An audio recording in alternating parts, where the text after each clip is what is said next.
ආයිබෝවන් සුබෝදැසනක්. මම රෙහෙනිකා කෙත්මිනි ගුණවර්ධන. මම IT academic professional කෙනෙක්. පහවසර ශිෂ්‍යත්ව විභාගයේ සිට අපොස උසස් පෙළ දක්වා සියලුම තරග විභාගවලට පේපර් කට්ටල, ප්‍රශ්නපත්‍ර, පොත්, මාසික සංගරා මුද්‍රණය කරන ඔබ වෙනුවෙන් මෝඩල් ඉගෙනුම් කළමනාකරන පද්ධතියක් LMS එකක් සකස් කරගන්නේ කෙසේද කියලා තමයි අද අපි එඩියුටෙක් ආයතනය සමග එකතු වෙලා මේ ගෙනෙන වෙබිනා එකේ සාකච්ඡා කරන්නේ. එඩියුටෙක් කියන්නේ ලංකාවේ එකම සහ ප්‍රථම Moodle සර්ටිෆයිඩ් ආයතනය. කොවිඩ් පැන්ඩමික් එකත් එක්ක ඩිජිටල් ලර්නින්, ඩිස්ටන්ස් ලර්නින්, ඒ වගේම ඊ-ලර්නින් කන්සෙප්ට්ස් සංකල්ප බොහෝ දෙනා අතර ජනප්‍රිය වුණා.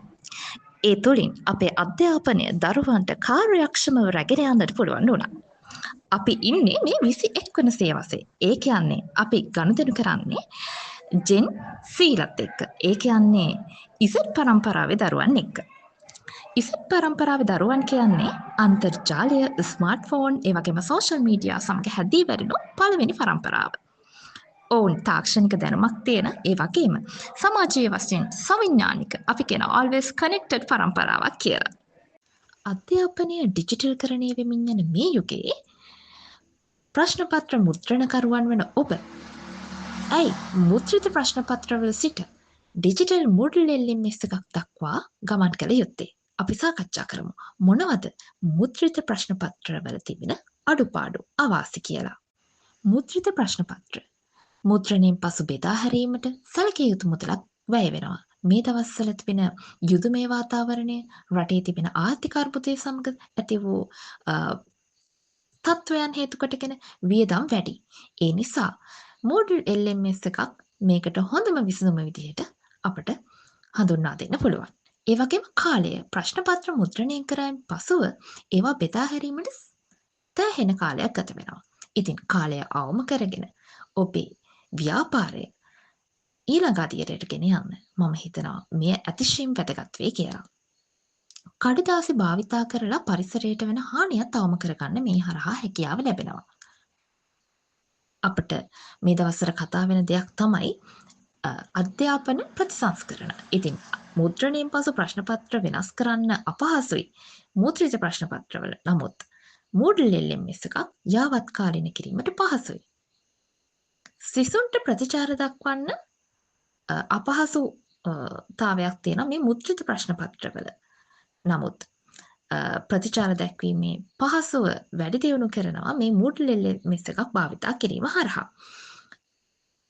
ඔබේ ව්‍යාපාරය next level ගෙනියන්න, නැත්නම් ඔබේ business එක next level ගෙනියන්න මේ Moodle LMS එකකට මාරු වෙන්න ඕන හොඳම කාලය මේ කාලය කියලා මම විශ්වාස කරනවා. Moodle LMS එකක් ගැන කොහොමද? Moodle කියන්නේ ලෝපුරා පාසල්, විශ්වවිද්‍යාල, ඒ වගේම අධ්‍යාපනික ආයතන භාවිතා කරන නිදහස් විවෘත මූලාශ්‍රය කෙනුම් කළමනාකරන පද්ධතියක්. LMS එකක්. එය අන්තර්ජාලය හරහා සම්පූර්ණ අධ්‍යාපන අත්දැකීමක් දරුවන්ට ලබා දෙනවා. මෙය සම්පූර්ණ අන්තර්ජාලය මත පදනම් වෙලා තමයි තිබෙන්නේ. ඉතින් දරුවන්ට ප්‍රශ්න, පරීක්ෂණ, ඒ වගේම පාඩම් සියල්ල ඔන්ලයින් කරන්න පුළුවන්. ඕනම වෙලාවක ඕනම තැනක ඉඳලා. දරුවන්ට මේ හරහා ස්වයංක්‍රීයව ලකුණු ලබා දීමක් සිදු වෙනවා. ඔටෝ ග්‍රේඩින් මගින් ප්‍රශ්නපත්‍රවල ප්‍රතිඵල ශනිකව ලබා දෙනවා. ඉතින් දරුවන්ට සජීවීව ඔවුන්ගේ ප්‍රගතිය නිරීක්ෂණය කරන්න පුළුවන්. ඉතින් ඔවුන්ගේ දෙමව්පියන්ට දරුවන්ගේ ප්‍රගතිය නිරීක්ෂණය කරන්න මේ හරහා හැකියාව ලැබෙනවා.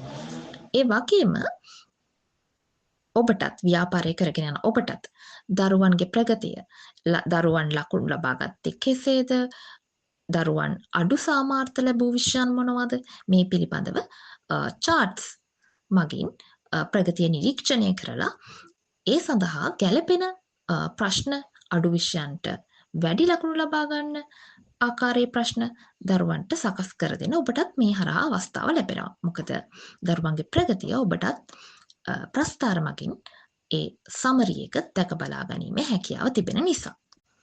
අපි කලින් කතා කළා වගේ Moodle LMS භාවිතයේ වාසි ගොඩක් තියෙනවා. එකක් තමයි වියදම් අඩුයි. මුද්‍රණයෙන් පසු බෙදා හරින්න අවස්ථාවක් අවශ්‍ය නොවන නිසා සැලකිය යුතු ලෙස වියදම ඉතිරි කරගන්න පුළුවන්.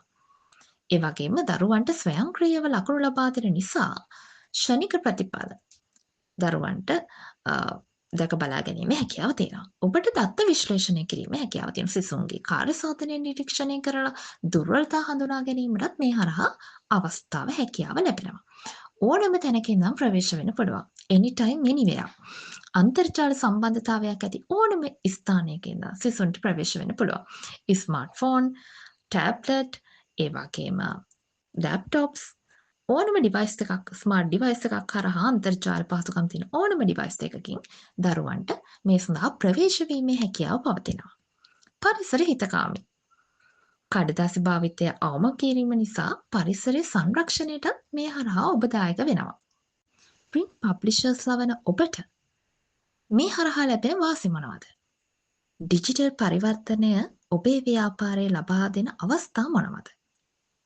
නව වෙළඳපොළ. ඩිජිටල් අධ්‍යාපනය වෙළඳපොළට ප්‍රවිෂ්ඨ වීමෙන් නව ආදායම් මාර්ග සොයා ගැනීමට හැකියාව ලැබෙනවා. ඒ වගේම සබ්ස්ක්‍රිප්ෂන් ආකෘතිය. දිගු කාලීන නිරන්තර ආදායමක් සඳහා සබ්ස්ක්‍රිප්ෂන් මොඩල් එක ඔබට භාවිතා කරන්න පුළුවන්.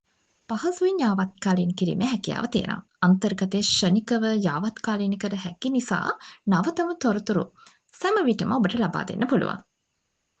නව උත්පාදනය, බ්‍රෑන්ඩින් සහ new innovations හරහා අනාගත අධ්‍යාපන වෙළඳපොළට සූදානම් වීමේ හැකියාවත් ඔබට මේ හරහා ලැබෙනවා.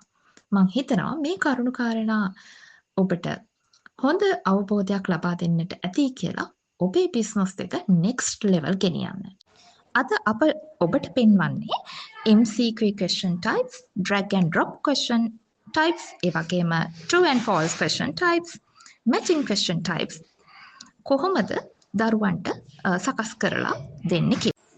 අපි මෙහිදී පළමුව ඔබට පෙන්වන්නේ බහුවර්ණ වර්ගයේ ප්‍රශ්න. ඒ කියන්නේ MCQ question types.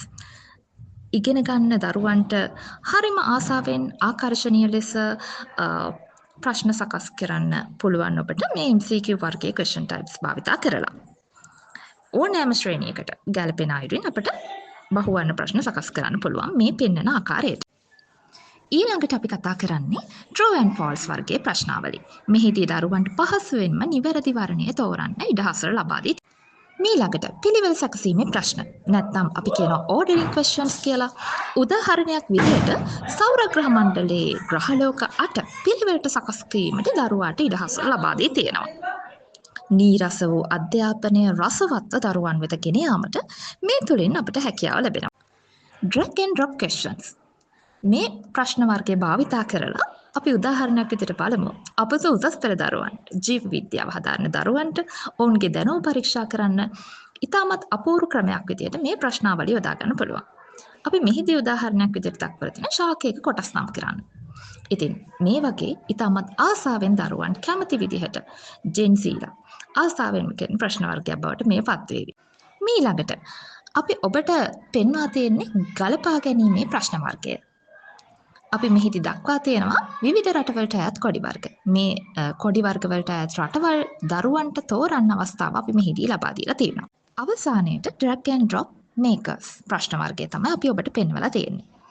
මෙහිදී සුනග හමන දිශාව දරුවන්ට drag කරන්න අවස්ථාව සලසලා තියෙනවා.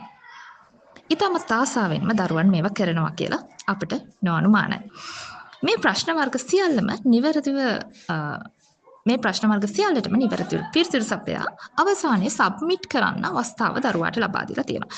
අවසානයේදී ඔහුට ඔවුන් ලබාගත් ලකුණු වගේම ඔවුන්ගේ ප්‍රශ්න කීයක් හරිද කීයක් වැරදිද කියලා ඔවුන්ටම අධ්‍යයනය කරගන්න අවස්ථාව අපි මේ හරහා ලබා දීලා තියෙනවා.